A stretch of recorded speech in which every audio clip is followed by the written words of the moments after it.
Donk Nation, Jackson, Janet's greetings and welcome to your Daily Dose of Donkey with Ginger. It's your boy, the Viking Donkey, bringing you some preseason Steelers talk here. I guess we'll say it's still a little nonsensical because it's just me by myself.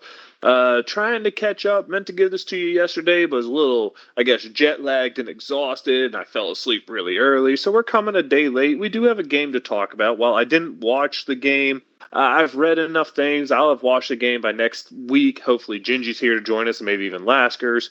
But I'll give you my areas that I like to see and my areas of concern. Of course, Troy Fontanu missing time is a big area of concern for me. The absolute struggles he seemed to have in the game was also an area of concern for me.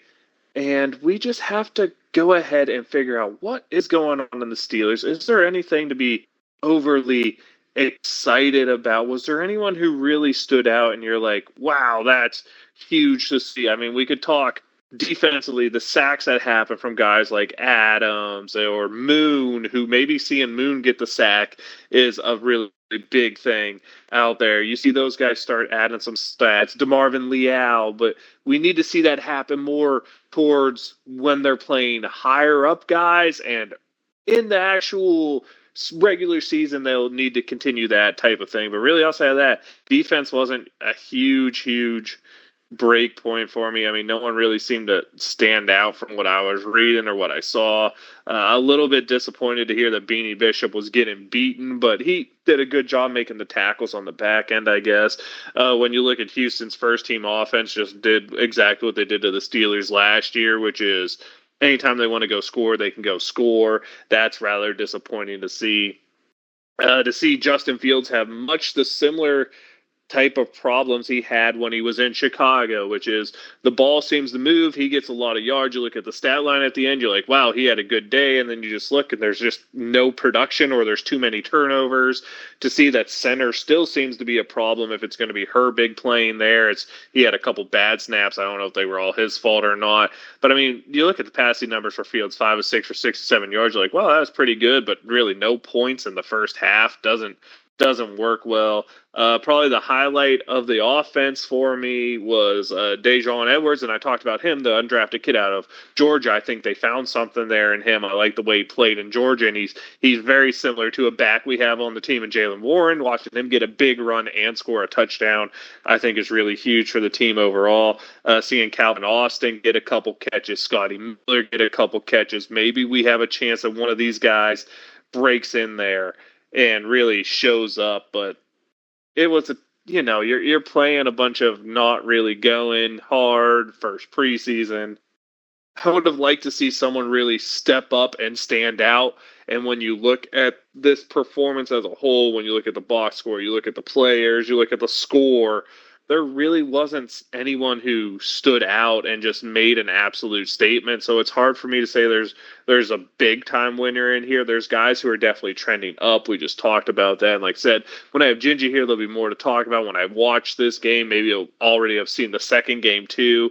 A lot more to talk about. But to me, the guys who, if you had to go out there and say did the best for themselves, would be Edwards and Moon. I think Moon absolutely come through with a sack. And the most unfortunate news of the day, paired with that, is why I think Moon breaking out there would be huge for the Steelers. He's able to play a little inside-outside type game, very reminiscent to what they thought Herbig could be when they draft him, size, similar profile. He could add a decent depth piece at the end. That would be huge for the Steelers. And of course, my most unfortunate Steelers news is that we go out there, and I'm so stoked. Marcus Goldenback can add that depth, going to add that veteran on the outside here that knows what he's doing and will be able to play whatever role you put him in. Seeing him retire after just a week in camp was kind of, man, that's hard for me to take. But you know what? Wish him nothing but the best. It's unfortunate that had to go. And if we honestly had to talk, what's probably the most worrisome thing, and it's not that the stat line's even bad on this, but it's the punting game. I mean, we brought in Johnston to be an absolute stud here, an absolute upgrade.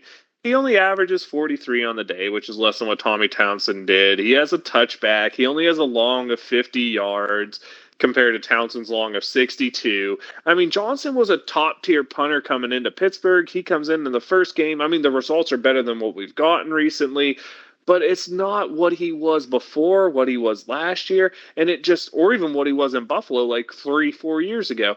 It just makes you, and it makes me wonder a little bit, is the punting problem here in Pittsburgh something more than the personnel that are put out there? And early results, I hope it's just an early result thing, but early results seem to be leaning that the problem might be something other than the personnel we've had. I hope that's not the case. I really hope Johnston comes in and just absolutely lays way to it the way he has in the past. Seeing a top 10 punter here would be really nice. I mean, you're talking a guy who's averaged, 47 yards for his career, and that's what he averaged last year. I'd like to see those 4 extra yards per punt, not this bottom dwelling stuff the Steelers have been, which is what the first preseason looked like. So I really hope it's just a one-off misnomer, but really that's the most concerning thing for me from this game.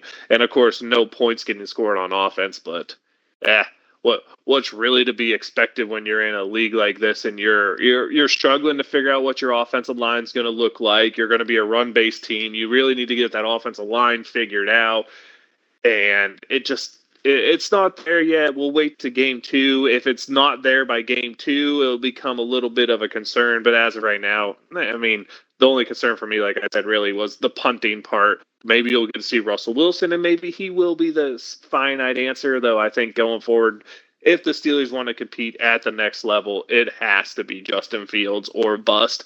But that's just my take. Let me know what you guys think. Let me know what you saw in the preseason. And let me know anything that you saw really stuck out. So when I actually go back and watch this game, I can look for it. I can be like, yeah, that was it. That's what we're talking about. But outside of that, I'll go straight to shout-outs. My shout-out's going to be to Marcus Golden. Congratulations on a great career. Sad to see you go. Sad to see you retire, as you had just come back to Pittsburgh, but you had a great career all around the place, so we'll just go ahead and give you a shout-out as you decided to hang them up for whatever reason, and we wish you nothing but the best here going forward. Now it's time to let you know I am the Viking Donkey. That's Viking_Donkey on Twitch and Twitter, your daily dose of donkey with Ginger's YouTube channel where you get all this fun, nonsensical content. Tune in next week. Hopefully we get Gingy. Hopefully we get Laskers. But until then, Donk Nation, Steeler Nation, love y'all. Wave them if you got them. Here we go.